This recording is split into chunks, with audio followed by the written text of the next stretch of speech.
So this is Captain Tinsley, Salty Abandon, and I bought some things to make a snubber line for my anchor line. So I'm going to show you what I bought and show you what I came up with.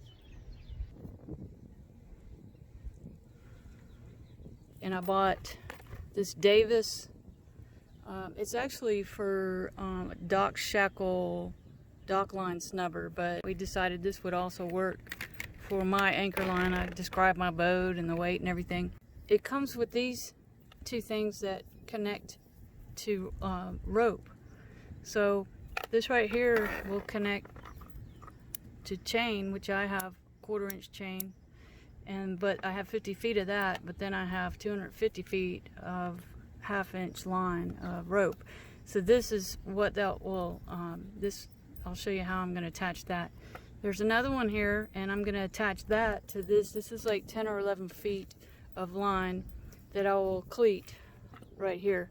So I'll attach one end of this to this other end using one of these, and then I'll cleat this line off here, and it's nice and long so I can adjust it. So if I'm somewhere and the tide changes, I can make adjustments to this. So what this does, it basically takes the weight of the anchor and the chain and the line and everything off the windlass, because that's not good.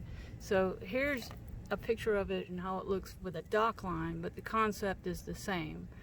It's just that'll be longer to include this on there. So let me show you how it works. Okay, so I've attached one end of this to my line that I'll use to cleat to the boat, and the other side will either connect to the chain, or if I get down to the rope that's in my rod, then I'll connect using this, and it'll look like this on that.